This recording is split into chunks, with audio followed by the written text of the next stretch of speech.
네. 오늘 보실 말씀은 마태복음 5장 1절에서 12절 말씀입니다. 마태복음 5장 1절에서 12절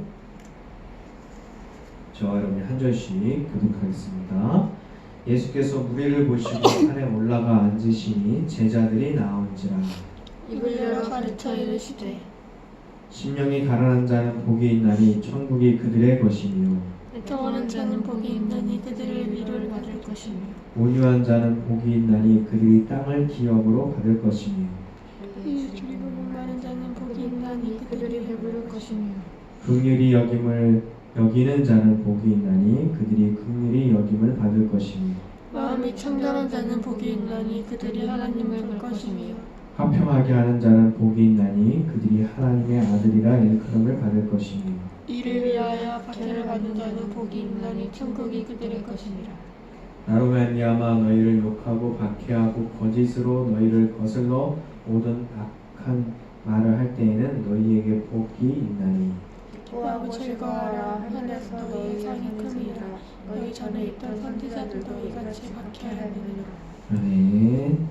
거꾸로 복 당첨을 축하라고 하는 제목으로 저와 여러분이 은혜 받기를 바랍니다. 할렐루야. 사랑하고 축복합니다. 요즘 많이 불안하시죠? 두려우신가요? 두려워 말고 평안하시기를 바랍니다. 평화의 하나님께서 여러분과 함께 하시기를 바랍니다. 신종 코로나로 인한 뉴스들이 많이 나오고 있는데요. 뉴스 하나 볼까요? 여기 익스플로러 열어놓은 거 있을 텐데.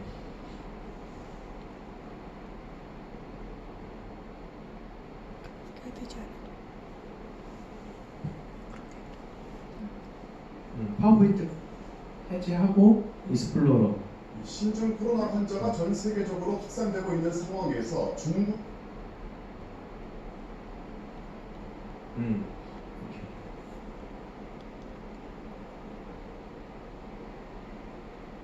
전체 보기 뿐 아니라 아시아인에 대한 혐오 현상이 고개를 들고 있습니다.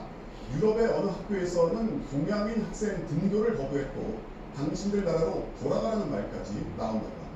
김수근 기자입니다. 450년 넘는 전통의 음악학교인 이탈리아의 산타 체칠리아 음악원. 이 학교 학자는 최근 교수들에게 이메일을 보냈습니다. 중국발 전염병으로 중국, 한국, 일본인 같은 동양인 학생은 수업을 들을 수 없다는 사실을 학생들에게 알리라는 내용입니다. 세계적 성악가 조수미 씨도 수학한 이 학교의 아시아계 학생은 81명으로 전체의 6% 정도인데 이 가운데 한국인이 33명으로 가장 많습니다. 학생들은 황당하다는 반응입니다. 학교를 갔다가 소변하는 학생들이 있어요. 잠재적인 모빌러를 보고 있다는 느낌도 있고 해석이 바람인 말을 써서 거의 제로법이라고 합니다. 일부 교수들도 학생들의 권리 침해가 명백하다며 학장에게 반발하고 나섰습니다. 하지만 학교 측은 다음 달 5일 의료진이 와서 검사를 한 뒤 문제가 없으면 출석하게 해주겠다고만 밝히고 있습니다. 학교를 오가는 중에도 아시아인 전체를 꺼리는 분위기가 역력하다고 학생들은 말합니다. 팀이 났는데 갑자기 저보고 너네 나라를 돌아가라고 하는 거예요. 엘리베이터 같은 저를 마주치면 너무 사람들이 불안해하는 거예요. 걸 올라가는 것 같았었고. 프랑스의 한 지역신문은 일면에 코로나 바이러스 관련 기사를 게재하면서 황색 경계령이라는 제목을 내걸기도 했습니다. 또 유럽 주요 관광지에서 중국인에게 욕설을 하거나 아시아인을 바이러스로 지칭하는 일까지 벌어지자 SNS상에는 나는 바이러스가 아니다는 문구를 들고 인종차별에 반대하는 움직임도 일고 있습니다. 바이러스 확산에 따른 불안과 공포가 특정 인종에 대한 무차별적 혐오로 번지고 있다는 우려가 커지고 있습니다. MBC 뉴스 김수근입니다. 네, 신종 코로나로 인해서 우한시에 있던 국민들을 전 세계로 태워서 국내로 송환했죠. 그 과정에서 아산, 진천 여기에 이제 격리 수용하는 과정에서 혐오와 또 차별 이런 감정들이 막 생겨나기도 했습니다. 지금도 역시 이런 뉴스 같은 현상들이 또 있어요. 우리나라가 중국인에 대해서 한다면 또 서양에서는 일본이나 중국이나 한국이나 구별할 게 뭐예요? 다 그냥 동양인이라 생각하고 똑같은 취급을 받게 되는 거거든요. 바이러스 보균자, 바이러스처럼 취급을 당하게 되기도 합니다. 그러다 보면 그 두려움이, 미움이 또 혐오로 그렇게 변화가 되는 거예요. 중국인, 심지어 자국민까지 혐오하고 또 그 안에는 기독교인들도 분명히 있을 겁니다. 그러니까 기독교인들도 똑같이 혐오를 한다는 거죠. 기독교는 원래 사랑의 종교인데 요즘 이상하게 기독교가 너무 혐오를 하고 차별을 하고 사랑이 아니라 이상한 종교가 되는 것 같아요. 숲속에 살던 장기와 까투리 만났습니다. 장기와 까투리가 뭔지 알아요? 뭐가 장기고 뭐가 까투리인지 알아요? 둘 다 꿩이죠. 하나는 수컷, 하나는 암컷이에요.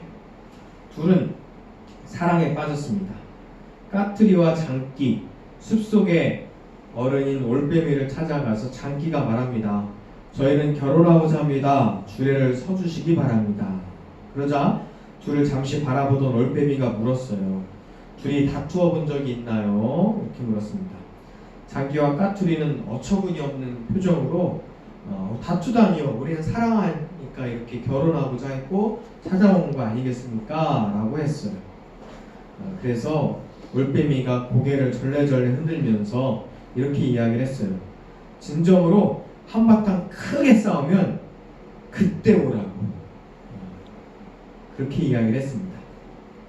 까투리가 어이없다는 표정으로 아니 다투면 헤어지는 거지 결혼을 왜 합니까? 이렇게 퉁명스럽게 대꾸하면서 숲속으로 날아갔대요. 장기와 까투리가 떠나고 난 뒤에 곁에서 지켜보던 산비둘기가 올빼미에게 이렇게 물어봤어요. 아니 왜 다투어 보고 나서 오라고 이야기했어요? 라고. 결혼은 사랑을 하는 사람들이 하는 거지 다투는 사람들이 하는 거 아니지 않느냐 이렇게 물어봤습니다. 그랬더니 올빼미가 먼 산을 바라보면서 결혼은 함께 살아가는 것인데 사랑 못지 않게 중요한 것이 바로 화해하는 것이다. 함께 사는 것은 사랑할 때도 살지만 또 싸운 다음에 미안해 라고 말을 하고 또 화해를 하는 과정도 더 중요하기 때문에 한바탕 싸운 다음에 오라 라고 이야기를 했다는 거죠. 인간 사회에는 늘 갈등이 있어요. 문제가 있고 또 집단 간에 또 사람 간에 개인 간에 갈등이 있습니다. 양편의 입장이 다르고 또한 문제 요소들이 다르고 서로 이해할 수 없고 받아들일 수 없는 것 때문에 갈등이 있어요. 그런데 그 갈등이 있을 때 그것을 어떻게 조정하고 화해하고 하나가 되고 또 받아들이게 하고 그 갈등의 요소들을 문제들을 해결해 나가는가 그것이 참 중요합니다. 그렇지 못하면 그 사회는 함께 살아갈 수 없고 또 그 사회는 외부로부터 적도 굉장히 무섭지만 그 내부에 함께 살아가는 사람들 간의 그 두려움과 싸움이 더 무서울 때가 있어요. 역병이라고 그러죠. 요즘 이 돌아다니는 이 병이 옛날로 얘기하면 역병이에요. 막 열이 나서 죽게 되는 거거든요. 역병이 돌 때 더 무서운 것은 병도 병이지만 그걸로 인한 소문과 두려움이라는 거예요. 그 사실만큼만 두려움은 그나마 괜찮은데 그 사실 이상 더 많이 두려워하다 보니까 더 사람들이 어려움에 빠지게 됩니다. 그리고 화기소장이라고 재앙은 당장 안에 있다 라고 하는 말이 있어요. 역병보다 더 무서운 것은 바로 무서움과 두려움, 그로 인한 혐오와 미움이 더 두렵기도 합니다. 두려움은 두려움을 유포하는 내부의 적이 더 무섭기도 했죠. 자, 아까도 얘기했지만 기독교는 박해하는 종교입니까? 박해받는 종교입니까? 원래는 박해받는 종교였어요. 그렇죠? 예수님이 십자가에 못 박혀 죽으셨잖아요. 그것도 같은 유대인들에게 빌라도에게 넘겨져서 죽으셨습니다. 예수님의 제자들도 마찬가지로 순교당했어요. 기독교 초기 교인들 예수 믿는 것 때문에 그들의 공동체에서 쫓겨나기도 했고, 나중에는 예수 믿는 것 때문에 로마에서 다양한 고난을 당하기도 했고요. 사회적으로, 경제적으로 성공하는 건 둘째치고 평안히 살 수가 없었어요. 원형 경기장에 공이나 사자에게 물려 죽기도 했고 화형을 당하기도 했습니다. 그들이 그래서 그런 것들로 인해서 지하로 숨어 지낸 신앙을 지켜냈던 것이 바로 카타콤이었잖아요. 원래 오늘 성만찬을 하려고 했는데요. 성만찬이라는 것이 주님의 살과 피를 빵과 포도주로 인해서 나누는 것이잖아요. 요즘은 우리가 빵을 나누는 거구나, 포도주를 함께 마시는 거구나 알거든요. 근데 예전에 그들이 신앙을 지키려고 지하로 숨고 그들이 굉장히 폐쇄적으로 모여가지고 이 성만찬을 할 때 주님의 살입니다,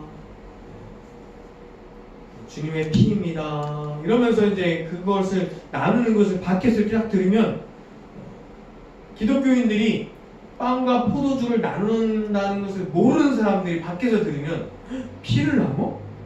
살을 나눠 먹어? 이야, 이 사람들 이거 굉장히 위험한 사람들이네? 그렇게 생각을 했을 거 아니에요. 그렇죠?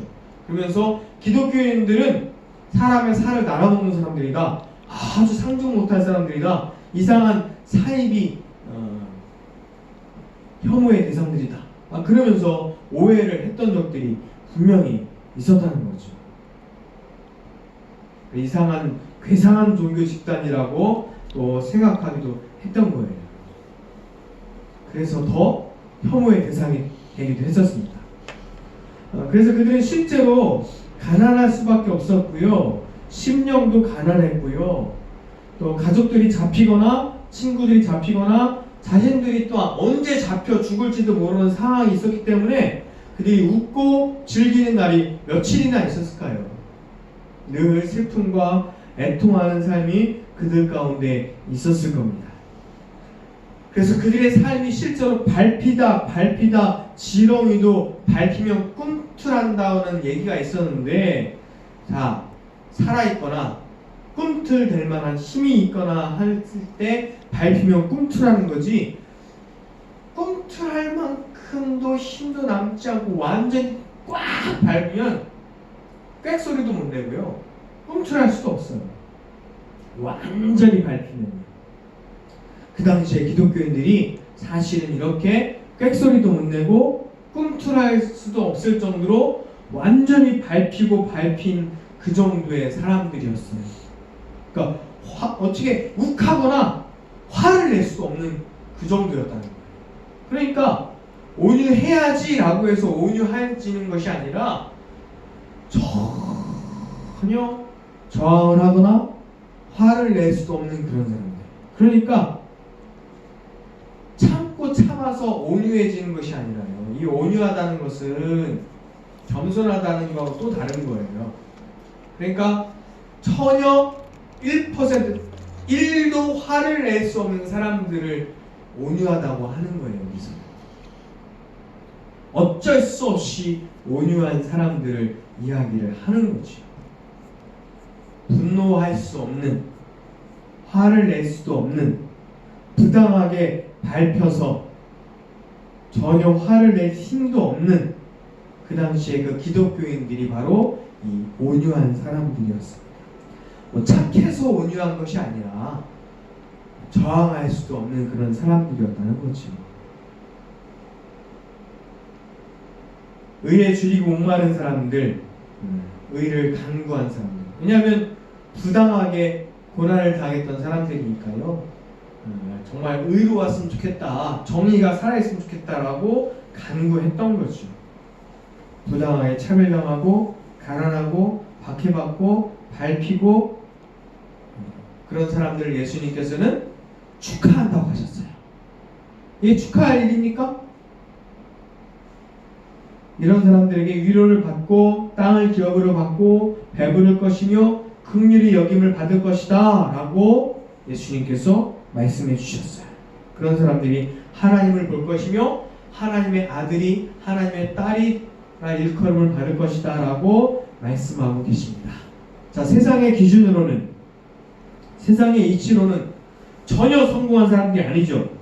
복되지 못하고 축하받을 만한 사람들이 아니라는 거예요. 세상에서는 상을 받으면 축하를 받죠. 얼마 전에 졸업을 했는데요. 졸업장에 보면 순서지에 보면 상 받는 사람들이 쭉 있잖아요. 세상에서는 그 상 받는 사람들을 축하합니다. 근데 오늘 예수님께서는 전혀 그런 사람들이 아닌 사람들에게 축하한다고 말씀해요. 고난받는 사람들을 축하한다고 말씀합니다. 희한하죠. 여기 예전에 아우슈비츠 포로 수용소에서 수많은 유대인들이 학살당했어요. 수용소 내에서 1000명을 한꺼번에 질식시킬 수 있는 가스실도 있었습니다. 사형 집행에 쓰이는 가스, 원래는 어디에 살충제, 이 가스에서 또 살충제가 나왔다는 거죠. 굉장히 위험한 거예요. 하여튼 그 독가스 5kg으로 인해서 1000명이 한꺼번에 죽일 수 있는 굉장히 엄청난 독성을 가진 가스로 인해서 유대인들이 한꺼번에 계속해서 그 실험을 당하고 죽고 막 그랬어요. 그처럼 유대인들이 죽어가는 중에서 그들이 울부짖습니다. 하나님 어디 계십니까? 하나님 함께 계시기는 한 겁니까? 하나님 살아계시기는 한 겁니까? 우리 유대인들이, 하나님의 백성들이 이렇게 많이 죽어가는데 하나님 살아계시기는 한 겁니까? 라고 하면서 고통을 울부짖었던 사람들이 많이 있었어요. 그런데 나중에 연합군이 그 수용소를 점령한 후에 조사를 하다가 한쪽 벽에 쓰여진 글을 보고 깜짝 놀랐다고 합니다. 뭐라고 쓰여있냐면 God is here 라고 쓰여졌대요. 하나님은 여기 계시다 라고 쓰여졌다는 거죠. 그 여기 계신 현장이 어떤 현장이에요?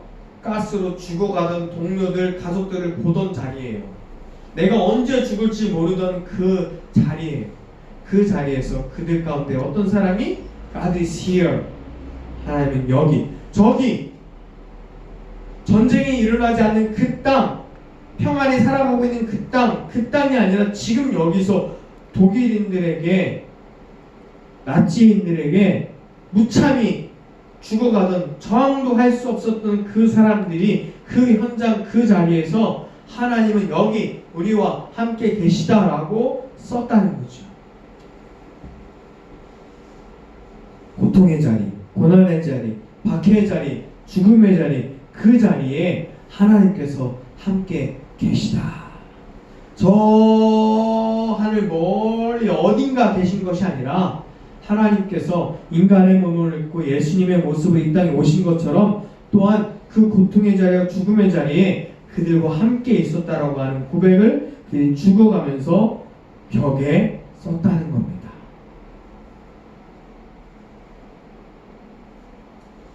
힘들고 어려운 상황 속에서 하나님께서 저와 여러분에게 함께 하기를, 아니 함께 하시는 하나님을 느끼며 누리기를 주의 이름으로 축원합니다.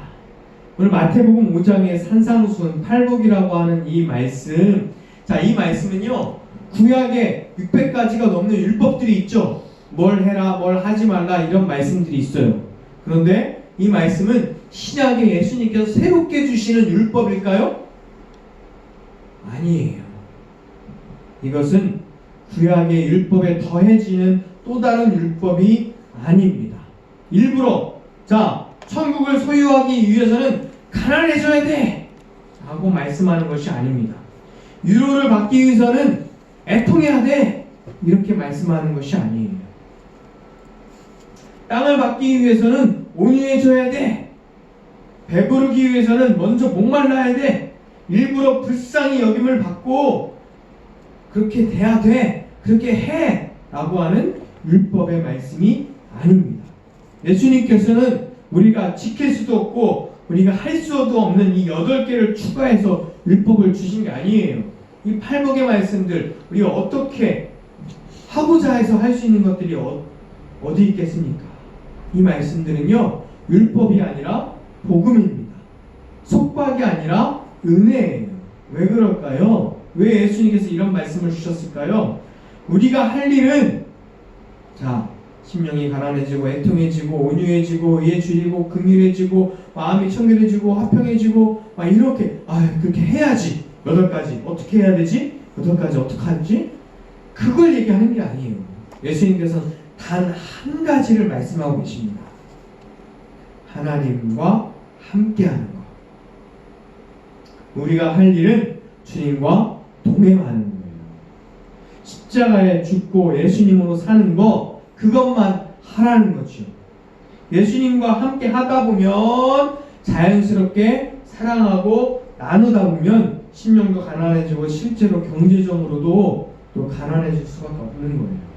또 하나님의 자녀로서 살다 보면 또 마음이 가난해지게 되는 거죠.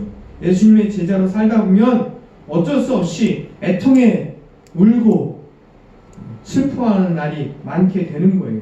고난 받는 사람들과 함께 또한 아파하는 거죠. 힘들고 어렵고 고난 받는 사람들을 보면서 어찌 함께 울지 않을 수 있겠습니까? 예수님 마음이 우리에게 있다면요. 또한 온유해질 수밖에 없다는 거예요. 그럼 믿어지십니까? 단 한 가지만 하면 돼요. 예수님과 함께 살아가는 것. 그러다 보면 이 8가지 일들이 자연스럽게 우리에게 찾아오는데, 그때 힘들고 어렵고 슬퍼하지 말고 우리에게 하나님께서 주시는 큰 상이 있으니 그 상을 바라보고 살아가라 라고 하는 겁니다. 자, 직장에 들어갔다고 축하하고 건강해졌다고 축하하고 상을 탔다고 축하하고 돈을 벌었다고 축하하며 공부를 잘했다고 축하하고 성공을 잘했다고 축하하고 유명해졌다고 축하해주는 것은 세상이에요. 하나님은 그것으로 우리에게 축하해주지 않습니다. 하나님께서 오히려 그 반대로 우리를 축하하고 계세요. 세상에 가치 있는 것을 다 잃어버렸어도, 세상의 기준으로 실패했어도 예수님으로 살아갔다면 기뻐하라고 말씀합니다. 왜죠? 하늘에 너희의 상이 크다라고 말씀하고 있습니다. 예수님을 따르는 이들이 박해와 모욕과 부담을 당할 것이라는 것은 분명한 사실입니다. 하긴 예수님께서 세상에서 가난하셨고 또 슬픔과 수치를 겪으셨기 때문이에요. 또한 불의한 판결을 받으셨으며 억울하게 고난을 받으셨잖아요. 예수님을 따르는 우리가 그런 어려움을 당하는 것은 당연한 거예요. 3절과 6절에 언급된 가난, 슬픔, 수치, 부당함, 이것이 제자들에게 현실이 된다라고 예수님께서 말씀하고 계신 겁니다.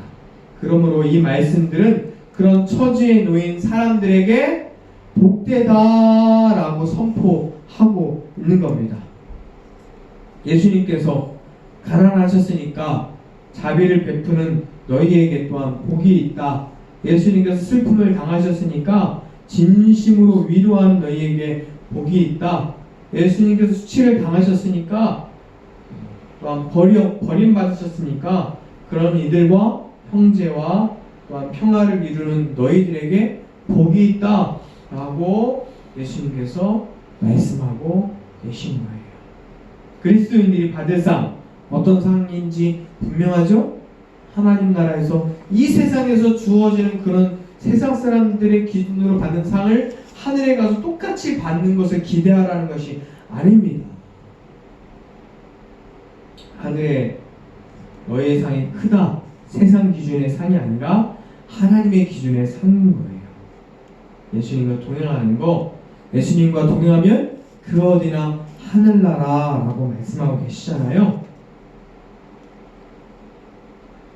왜 이게 복이냐? 라고 물으는 분도 있겠죠. 난 예수님 몰라도 이 세상에서 잘 먹고 잘 살고 싶어 라고 이야기할 수도 있어요. 그건 진짜 하나님의 주시는 그 복을 모르기 때문에 이렇게 말하는 거예요.